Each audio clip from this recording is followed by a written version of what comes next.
Carl Azus, delivering your Tuesday, November 24th edition of CNN Student News. Our first story concerns last year's outbreak of the deadly Ebola virus in West Africa. It was the largest epidemic in history. The worst hit countries were Guinea, Liberia, and Sierra Leone, though it spread across the world after some people who'd traveled to the region returned home with the virus.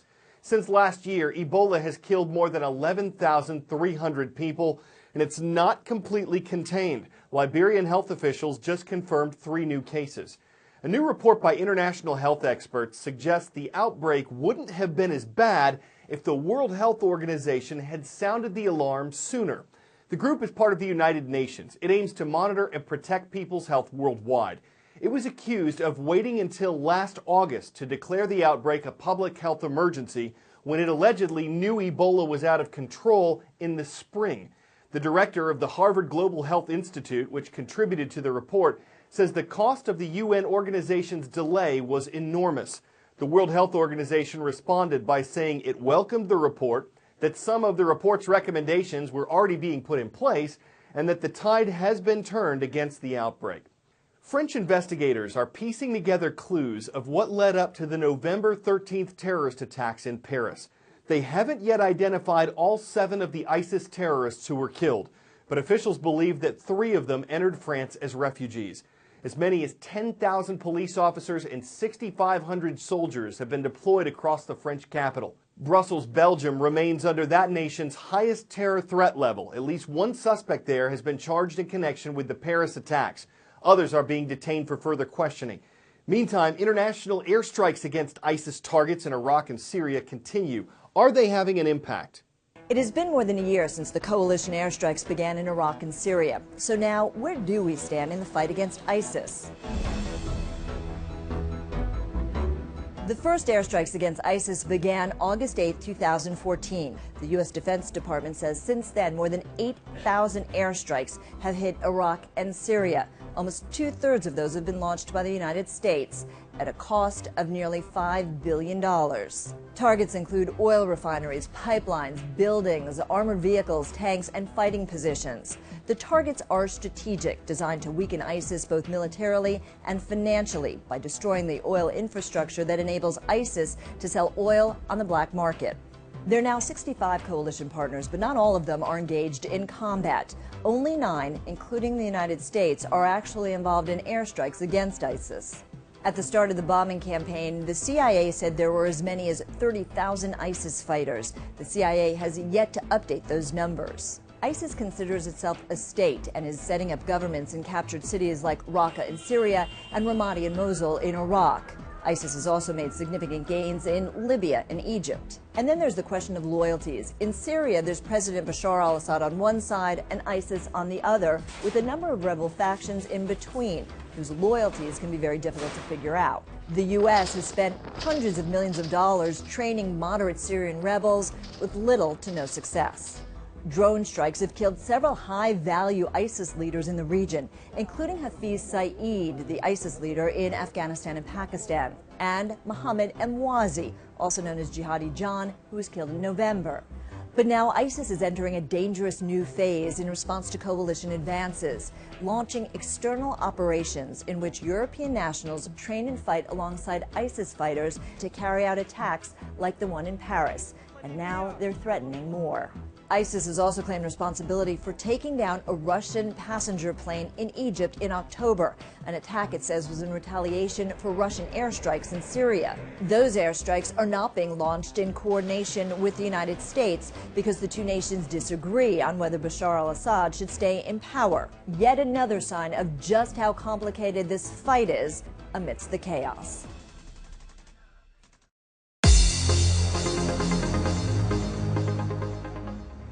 Well, it's time to take roll. Let's see who's watching and requesting a mention on our transcript page at cnnstudentnews.com.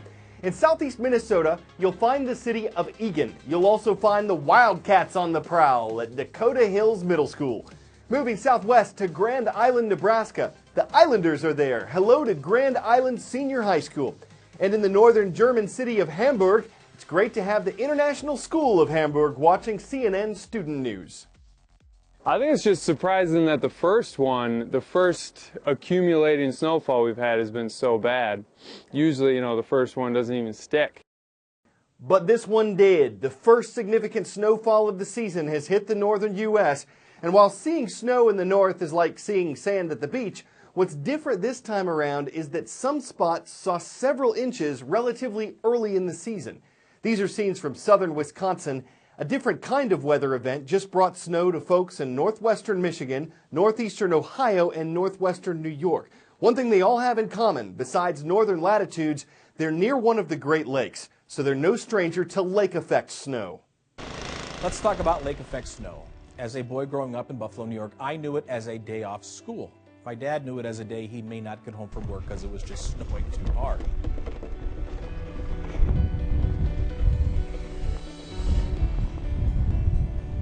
But how does it work? Well, first of all, you need a lake because it's called lake effect snow. And the lake needs to be unfrozen. 35, 40, 45 degrees is great. And then the air that blows across it from the north or from the west can be 10 degrees. All of a sudden, the moisture from the lake mixes in with the cold air from the north, and you get big clouds, and you can get big snow. When it goes on land and goes uphill, all of a sudden you get significant lake effect snow. It can be 2 to 3 inches per hour. And depending on where you are, if you're just south of it or north of this lake effect band, it can look like a wall of snow is coming down. And so that's why you can be anywhere from a 2 to 3 inch snowfall in one county, and just a few miles south, you can get 30 inches in one day. Well, this will be our last show of the week. We'll be off until next Monday for the Thanksgiving holiday. It's an American event that's believed to commemorate a harvest feast held in 1621 between Wampanoag Indians and the newly arrived Pilgrims from England. Today, many families and friends get together, give thanks, enjoy a day off work, and gobble up some turkey. Every year at Thanksgiving, the president pardons one special turkey that gets to live out the rest of its life in peace. This ain't it. It's a crucial part of tradition, one that says Thanksgiving isn't Thanksgiving without turkey. And maybe a nap. Tryptophan, an essential amino acid in turkey, functions as a precursor to serotonin, a substance that helps regulate sleep.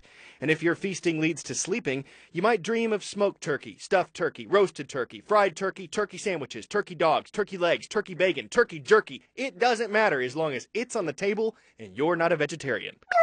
But get this, there's actually no proof that turkeys were part of the first Thanksgiving harvest feast back in 1621. What was on the table? Probably venison or goose. They were more readily available. But that wouldn't have mattered much to folks like Ben Franklin. The founding father was a huge fan of turkeys. He once went so far as to call the bald eagle, our national symbol, a bird of bad moral character, adding that the turkey was more respectable. We couldn't reach any eagles for comment, and the turkeys we had were cooked. But there's no denying a connection between turkeys and freedom. Take, for example, this brash bird brain who exercised his freedom to stop traffic without giving up his freedom to run away. These audacious adventurers were seeking freedom on the railways, hoping to catch the first train out of Jersey before Thanksgiving. And this costume creature is free to roam about the house as a pet without having to worry about the oven. He's just like a little dog with wings. Not to mention strong bird-like features. But besides the oven, what is a turkey's biggest fear? Behold the turkey eating competition, where gorgers guiltlessly gobble all the turkey they can. It's definitely not for the birds. They'll all tell you it's a foul idea.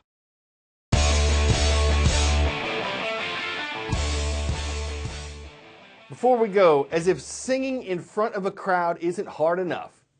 Australians, oh, let us rejoice. Oh, we fly. That's not the only time during the Australian national anthem that happened, but 7-year-old Ethan Hall said he had a job to do, and he battled through it. Some of the players couldn't help but chuckle. Ethan never gave up. He went until the song was finished, saying if he hadn't, the game wouldn't have gone on. So maybe you can't say it went off without a hiccup. You can say he took a breather, though it was an interrupted one. Still, given the glottis of good publicity that followed Ethan's persevering performance, hiccup runneth over. CNN Student News is thankful to have you in our audience. We hope you have a wonderful Thanksgiving, and we'll see you again next Monday, November 30th.